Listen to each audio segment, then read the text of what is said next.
One of the best all around, certainly one of the most graceful players in Royals history.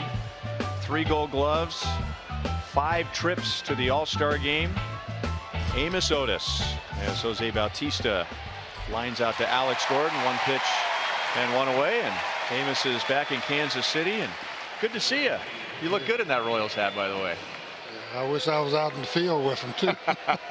But thanks for being here. You were just telling Rex and me that you follow the team closely, you watch them on TV, and we've had a lot of fun the past few years. Yeah, I get to see quite a few games, and especially the last couple of years when they won 1 and they lost 1. But I have to keep up with them. Still trying to figure out all the names. They come and go pretty quickly in this sport now. But Amos, you had to like the way the style of defense that the Royals play. You were a defensive specialist and a great center fielder in your own right. Well, who's your favorite player out there? Of course, the center fielder.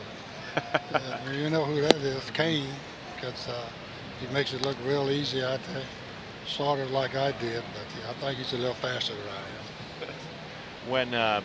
When I first came to the Royals in 1999, it was Carlos Beltran's rookie year, and I didn't get a chance to see you play in person with the Royals, but your name came up a lot when we watched a very young Carlos Beltran, as graceful as he was, and the power and the defense and the speed. Is that a fair comparison? No, he's a lot better than I. And he's going to be a Hall of Famer. But he has the ingredients of speed, power, good defensive player. Kind of slowed down lately because, you know, tail end of his career, but he's a Hall of Famer, I think. Amos, you had a long career, but I read up on you. You're 3 years with the Mets before you joined the Royals. And your manager was Gil Hodges, and you were drafted as a shortstop, but Gil wanted you to play third base. And how'd that go? Well, Gil called me one winter and said, could you play third base?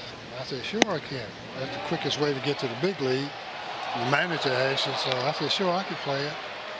Well, he worked with me all spring training. And when the season started, he didn't play me. He said, because there's 50,000 people in the stands and you might be nervous.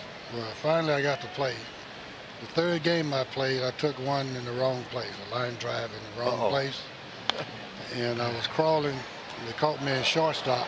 And I said, that's it. I'm going to center field. But they had Tommy Agee out there. Yeah. Okay. And I told Mr. Hodges that I would never play third base again. So he either trade me or release me.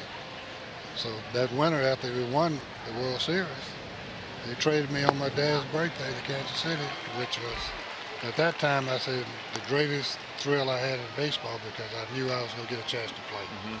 With Agee and Swoboda and Cleon Jones all having good years.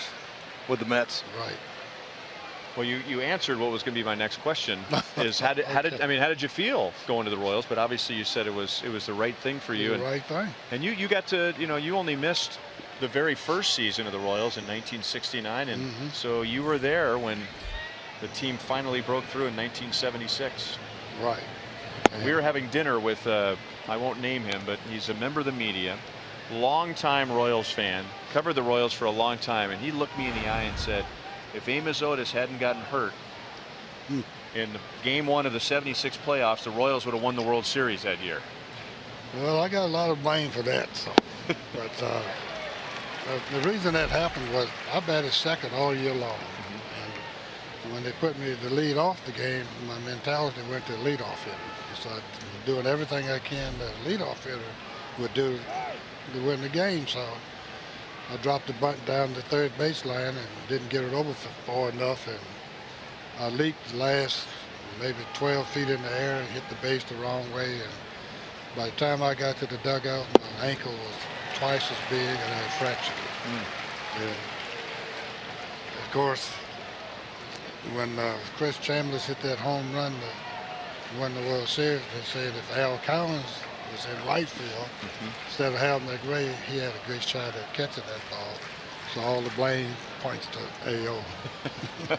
Oh, I don't know about that. I don't know if it was blame. I think it was more just saying how important you were to that team. That was a huge void when you just playing hard. I mean, that's just the way the game goes sometimes. And fractured my ankle, so But the Yankees whipped up on us for 3 straight years, but we finally got him in '80. Yeah. So. Nice. 5-time All-Star, 3-time Gold Glover, like Ryan said. You led the American League in steals in '71 with 52 bags. What was the highlight of your career? What brought you the most joy? Stealing bases and defense in the outfield. I had a pretty good way of stealing bases. I could read pitches from the very beginning, and I could always find something on them. Most of the time, I was still standing up because I didn't want to get dirty. Okay. Because the faster you run, you clean. Yeah, hey, I like that. But you know, with video nowadays, you know, you can break down a pitcher and stuff. You didn't have that luxury back then, so you had to make reads right on the spot. Right on the spot. Plus, I had a first base coach named Jose Martinez. And he kept a book on all the pitchers in the league, and every day, whoever's pitching, I would talk to him, get a read on them, then I would watch myself and pick up something. It made it a lot easier. Royals team now known for their speed the last 2 years in the playoffs. When you guys first moved to this ballpark with the artificial surface, you guys would just run teams into the fountains, wouldn't you? That's because nobody else knew how to play in this ballpark. And that turf, we hit balls down the left field line and right field line. And guys are breaking collarbones, trying to stop the ball, and banging their knees up, and we just ran crazy up in here. Because we practice every day out here, not just batting practice, but we did it on defense the same way.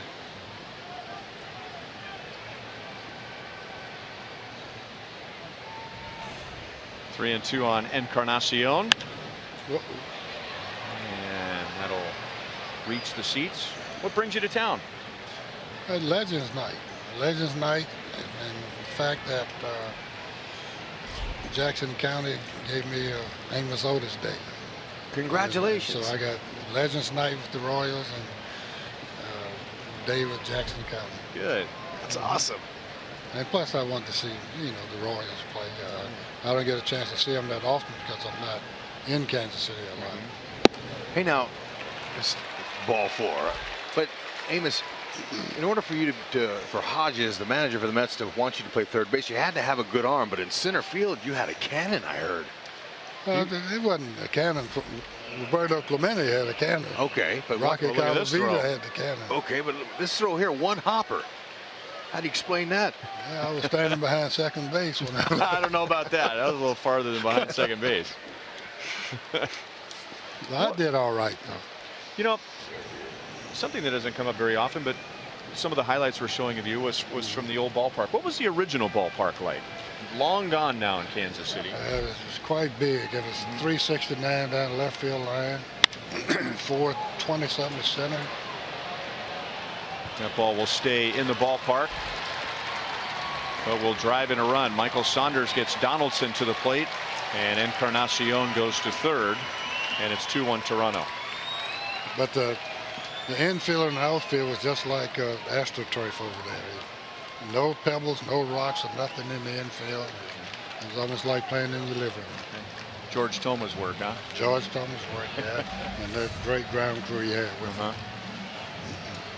Big ballpark, though. Now, you're being very humble. We have a great statistician up here, Dave Holtzman. He said you had 126 outfield assists in your career. How do you explain that if you didn't have a good arm?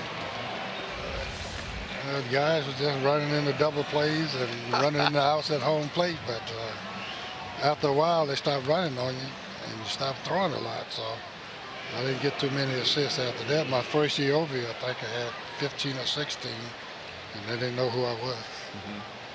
But they found out eventually. Found out quickly. That's right.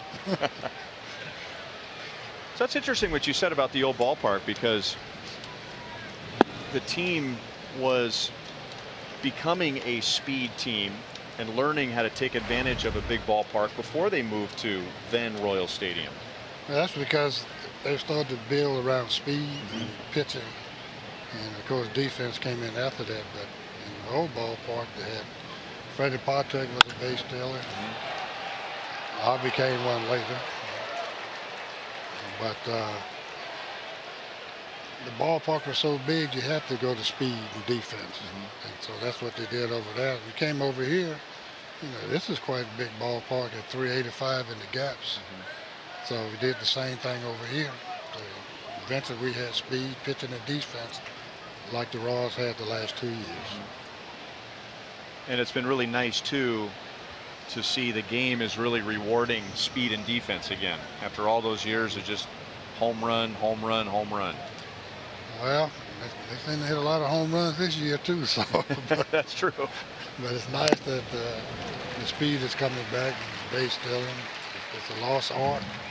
The only thing I hate about base stealing is if they don't hold you on late in the game, you don't get a stolen base. That's right. And I think that's wrong. They need to change that rule. Who was one of the guys you looked up to in your day that you mentioned Roberto Clemente? Is there any others?